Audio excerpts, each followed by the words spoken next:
प्रदेश सरकार alert mode पर है। महामारी की दूसरी लहर को प्रदेश सरकार ने बखूबी काबू में किया है। मृत्यु दर घटी है, संक्रमण की दर नीचे आ रही है। वहीं प्रदेश में सरकार गांव में संक्रमण रोकने के लिए प्रतिबद्ध है। लोगों को जागरूक किया जा रहा है। ऑक्सीजन उत्पादन, बेड बढ़ाने के साथ साथ ब्लैक फंगस पर सरकार लगातार बेहतर काम कर रही है। प्रदेश सरकार दूसरी लहर पर सफलतापूर्वक काबू पाने और तीसरी लहर के लिए तैयार दिखाई दे रही है। इसी मुद्दे पर प्रदेश के स्वास्थ्य मंत्री रघु शर्मा ने खास बातचीत की इंडिया न्यूज राजस्थान के संपादक मनु शर्मा से। सुनिए क्या कुछ कहा। राजस्थान के अंदर कोरोना का ग्राफ आज काफी कम हुआ है। क्या प्रयास किए हैं सरकार ने, इस संबंध में चर्चा करने के लिए हमारे साथ में है राजस्थान के चिकित्सा मंत्री डॉक्टर रघु शर्मा जी। सर, आज ग्राफ काफी नीचे आया है, क्या प्रयास रहे कि ग्राफ नीचे उतर रहा है? देखिए, राजस्थान में जिस ढंग से डोर टू डोर सर्वे का काम किया गया सरकार के द्वारा, हमारी मेडिकल की टीमें, 8 करोड़ आबादी का प्रदेश है ये, डोर टू डोर सर्वे का एक दौर हमने पूरा कर लिया, दूसरा दौर चल रहा है।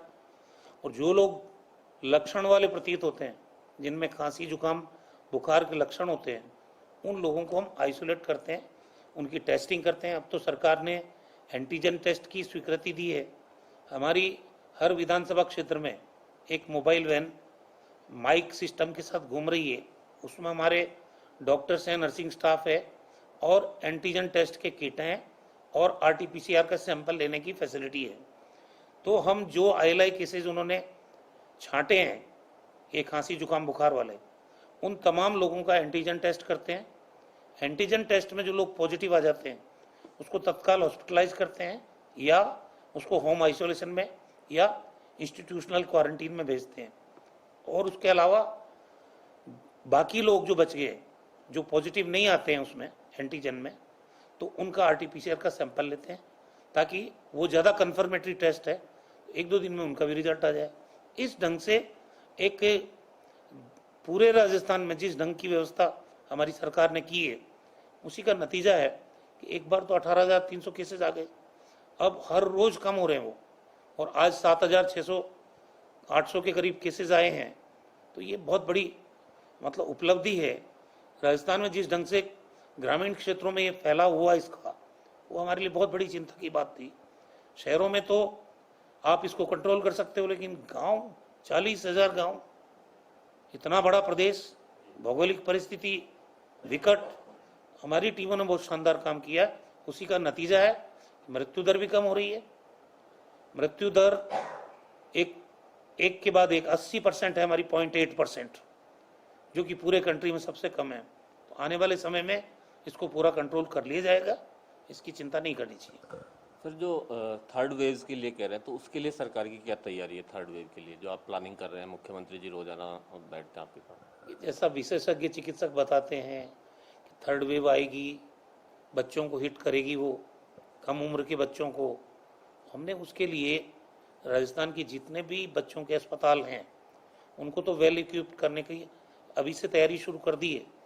Total multi monitor system, centralize oxygen system, oxygen generation के प्लांट लगाना, किसी तरह की इंफ्रास्ट्रक्चर की कोई कमी नहीं रहने देंगे।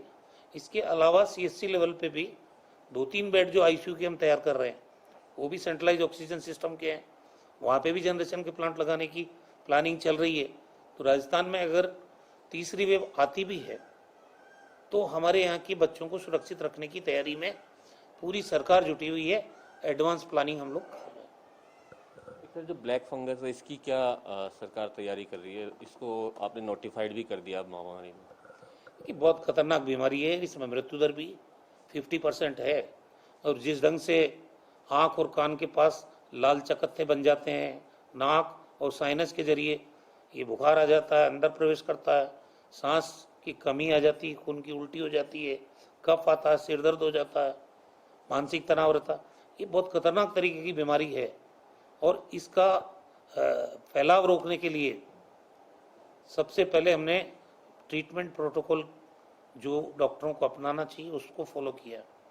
बहुत ज़्यादा स्टीरॉयड देने से जो डायबिटिक नहीं होता वो भी डायबिटीज हो जाती है। तो एक तो स्टीरॉयड का रैशनल उपयोग भर्ती मरीजों पे किया जाए। जिन लोगों को ऑलरेडी डायबिटीज़ है, जिनका इम्यून सिस्टम कमज़ोर है, जो लंबे समय तक ICU में रहे हैं, उन लोगों को खतरा ज़्यादा है इसका, तो उनकी ज़्यादा देखभाल करने की ज़रूरत है। अनावश्यक रूप से कोई भी दवाई आवश्यकता से ज़्यादा नहीं दी जाए, इस बात की हिदायत दी गई है, ताकि केसेस ज़्यादा बढ़े नहीं।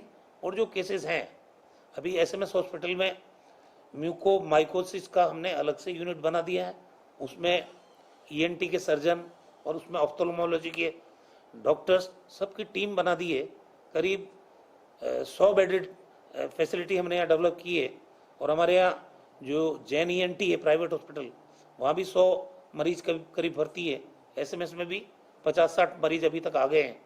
रेफर्ड केसेज है ज़्यादा, 1-1, 2-2 राजस्थान के अलग अलग हिस्सों से। लेकिन हमें उम्मीद है कि इसकी जो दवा है एम्पोटेरिसिन, जिस पर भारत सरकार ने नियंत्रण कर लिया है, हमने उनसे मांग की है, आज उम्मीद है कि वो दवा आएगी। तो ये दवा से पहले सर्जरी, आज ही आपने सुना होगा जयपुरी अस्पताल में कितनी जटिल सर्जरी की है।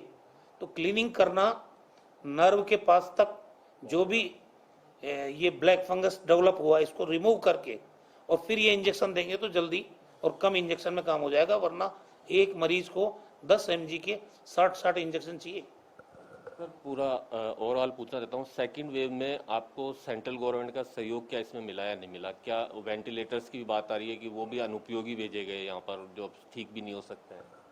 देखिए, ये तो भारत मुख्यमंत्री जी ने खुद ने कहा कि इसका जांच करा लो भाई, जिन कंपनियों से ये खरीदे हैं, किसने खरीदे हैं, क्यों खरीदे हैं और ये अनुपयोगी क्यों है, सामने पड़े ना। वो तो अब ये हिम्मत दिखानी चाहिए, प्रधानमंत्री जी ने कहा तो है। तो इन वेंटिलेटर्स की जांच क्यों नहीं कराते हो आप? जब सरकार हमारी ये हम कह रहे हैं कि ये काम नहीं आ रहे हैं, हमने जितना प्रिक्योर किया अपने लेवल पे, हमने मरीजों को बचाने के लिए उन्हीं से काम चलाया राजस्थान में।